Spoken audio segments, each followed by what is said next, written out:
Hey guys, so today we're going to be taking a look at what the best roles seem to be to climb on this crazy patch and whether it's actually changed that much or not from earlier in the season. We did a video like this at the very start of the season to see what people were using, and I've looked through the top 50 challenger spots in Europe, North America, and Korea to see what role they're playing and which champions they're using to win games. I know that we're obviously not challenger here watching the video, but the point is when you reach that level, the skill difference between players becomes a lot smaller, so they use strong champions more to create a difference or an advantage that way. So this is what we had the last time we did this video. As we said at the start of the season, in North America there was a massive group of junglers. Europe was more focused on the solo lanes and jungle, but Korea had more top laners and a lot more supports than any other region. If we shift that to what it looks like right now in Europe, we're going to have 11 top laners, 12 junglers, 17 mid laners now, only 6 AD carries, but only 4 supports. The biggest difference here is the influx of mid laners into the top 50. They more or less kicked out some AD carries and some support players. It's a massive change from the better bot wins meta that we kind of had like earlier into the season, right? In the top 10, by the way, it was actually 3 top laners, 2 junglers, 2 mid laners, 1 AD, and 2 supports. There was only 1 AD or bot lane player, I guess, now in that top 20, and that was actually Upset at rank 1. After that, it took a very long time to find another one. In North America, it does look a bit different. 14 top laners, 12 junglers, 11 mid laners, 6 bot laners, but 7 supports. There are a lot less junglers in comparison to last time we did this,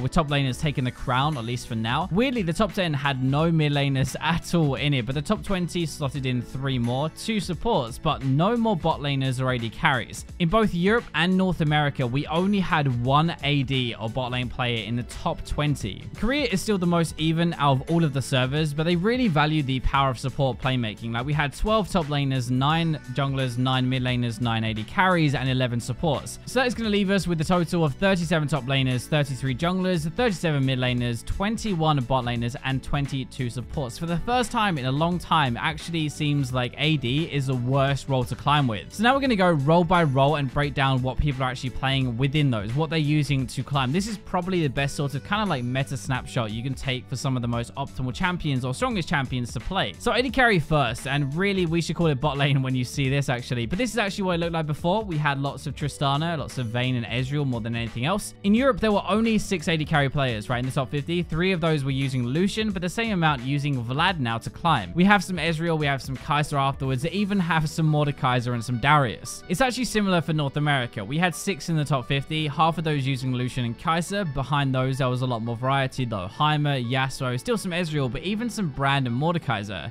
When we get to Korea, this is where we see the meta shift a lot more. There were 9 AD players, and more were using Vlad and Yasuo than any other champion. Lucian was just behind that, Kai'Sa and Ryze just after, and then we had more bruisers or more AP champions. Just look at this, right? Only 3 typical AD carries appear here. Kai'Sa, Lucian, and Ezreal. All 3 of them have good survival aspects to their kit and good damage from just one single item, but they are able to fight more in the lane phase and snowball with their lead. If they get ahead, they are strong and they can carry. That's the important part. Apart from that, Vlad and Yasuo were very popular, especially in Korea. Games are a lot faster now, right? These champions are very good with fewer items, and that's a lot of why they work so well. They are honestly also kind of anti-AD champions. A lot of them are anyway, either very high poke or very high all-in damage. The AD carries cannot really survive. Let's move on to the mid lane now, and this is what it looked like at the start of the season. We had a lot of scaling, so Ryze and Azir were dominating, and it's more actually mages than anything else. Obviously, when you have 17 out of the top 50 mid laners in Europe, there'll be a lot more diversity, but we still had a really good group of core champions. It was mainly Yasuo, Ryze, Zoe, and Irelia. A bit of LeBlanc and Vlad were also used by more than one person as well. Out of 11 mid laners in North America, 4 of those were using Yasuo, the most popular champion again, which is a similar ratio to EU actually. A surprise for me, but Swain was the next one there. Then Zoe and Aurelion Sol, though both Aurelion players were one trick, so that's a little bit different. Finally, we have 9 mid laners in Korea, so less than the other regions, but all playing more meta stuff. 5 were using Zoe, 4 Yasuo, 3 Irelia, 2 Ryze. Those seem to be what most people consider the best go-to carry champions on this patch. All of these mid laners we see here on the screen are good early into the game, right? From one item at least, which is key here for how the game is going to be played now. They can all fight reasonably well. They can play for the lane phase to get a lead and then roam and take over the game from that point, which is so important when games are faster. A good way to put this is that these champions can show some skill, so you can definitely show how good you are, but they punish mistakes. So if you slip up versus them, they are able to get themselves ahead and are all really good with the lead. It's kind of funny, really. It's quite different to what we see in the solo queue, but the mobility of Yasuo and Irelia, or even their ability to beat mages, to gap close onto them and to stun them and burst them, that is something that they really value when trying to climb. Jungle was actually pretty similar, kind of at least. Different champions, but the same idea. Go aggressive and a lot of junglers. Instead of loads of Nidalee and Lee Sin or Rek'Sai like early into the season, and instead of Xin Zhao and Graves like a few patches ago, we have a new breed of carry junglers. Taliyah and Nocturne are the top tier now. Graves is still around and so is Xin Zhao just behind that, but not as much. It is heavily dominated in EU by Taliyah and Nocturne. In NA, it is a little bit different. We've got a lot more Graves and Camille, so carry junglers, really aggressive ones, but we still have Taliyah and we still have Nocturne a little bit further down. Korea is a real mix of both, to be honest. So Taliyah is the most played by far. Like 7 out of 9 junglers are using her to win right now. That is a crazy stat in itself. 4 are using Nocturne, then some Graves, some Camille after that. So it seems like the top 4 really for climbing are going to be Taliyah, Nocturne, Graves, and Camille. Even though Kindred only appears once for EU and North America, I just want to say a lot of these junglers are trying Kindred out and they are winning a lot of games. They are just running other champions a lot more, which is why they were only featured twice. But Kindred is definitely viable again after their buffs, and they are good. These junglers we're seeing on here are very good farmers. They have good crab control, so that's obviously very important because there's loads of gold in it now. They can duel well if they find another jungler fighting for the crab, and they can also gank. Those seem to be what defines a really top tier jungler. You also notice a big difference where not all of the junglers from before were hardcore carry ones. They could actually like playmake a little bit, they could set their team up, but all of these now really are carrying a game themselves. They are not playmakers really as much as the damage themselves. That is a real shift from earlier in the season. We're going to go into top lane and then we'll end with support, but this is what the top lane looked like, or used to look like actually. Most people used to have a very select few champions to climb. Gangplank, Camille, and Ornn were the real standout ones. You'll notice though that all of these are very good at scaling champions, but now look at the difference. So in Europe, 4 of the 11 that we had for European top laners used Camille, 2 used Irelia, Riven, Ormundo, and then a bunch of others after that.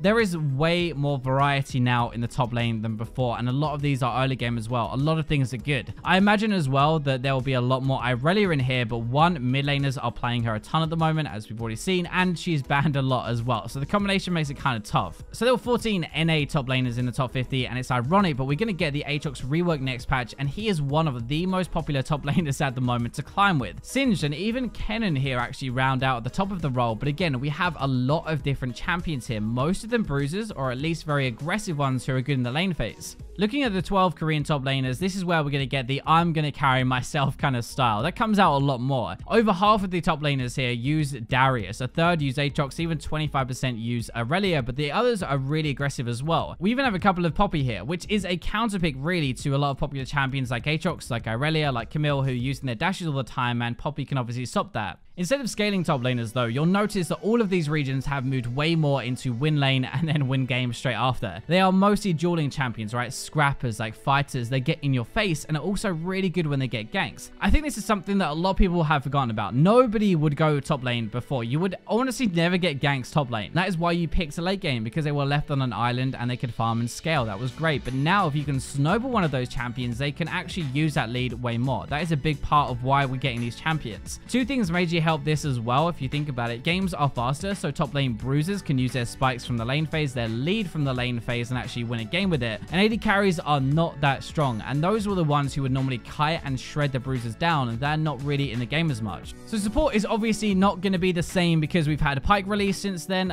If we've done this like a few months ago as well, it would have been full of sensor supports, but now it's crazy how different it is. So we only had 4 supports in Europe break into the top 50, but half of them were using Pyke and the other half were using Rakan. The Janna here was a 1-trick, by the way, so it kind of makes sense why they still play all the time, and Soraka was an Emax with an AP build, so again playing for the lane phase. In North America we have a few more. We have 7. More than half of those supports were using Pyke and Rakan mostly to climb though, and this is what we are seeing most games unless they are banned. Both bring a ton of playmaking, they can roam like beasts, and they even have good damage actually, but they are engaged, and that is what we really want. Look to Korea and it shows even more. Korea has the most support players, 11 out of the top 50, and over half are using Pyke. There is more variety, but the weirdest part is Gragas support. It's as popular as Morgana. This is actually tank Gragas, by the way, with Aftershock, Knight's Vow, and stuff like that, so it is a frontline Gragas. He had some good buffs recently, and they're using him again to really engage, to disrupt, and to dive in first. So before we had a lot of Braum, now we have a lot of Pyke. The kind of clear standout champion, really. He can dominate the lane phase, he can provide the damage, he has the crowd control, and his roaming is even insane. He's kind of like the ultimate playmaker right now in the game that has a lot of damage as well, and that's what all of these champions bring, honestly, that seems to be the playstyle, if that makes sense. You have a strong lane and bring some crowd control or engage for those early team fights. As we've seen this entire video, damage is everywhere. If you can lock them down with crowd control, you can nuke them down so easily, and you can honestly do the same against an AD carry. Korea has some of the best mechanical players in the game, but it actually shows you that support is a really important role at the moment, and they can do a lot of work if there are more supports than ADs. So those are the roles and champions that are climbing right now, what the meta really looks like at the top of the game, but you can definitely bring some of this into yours if you wanted to. Thank you for watching. Leave a like if you enjoyed it, dislike if you didn't, that's fine, but for now, I will leave you with the robots.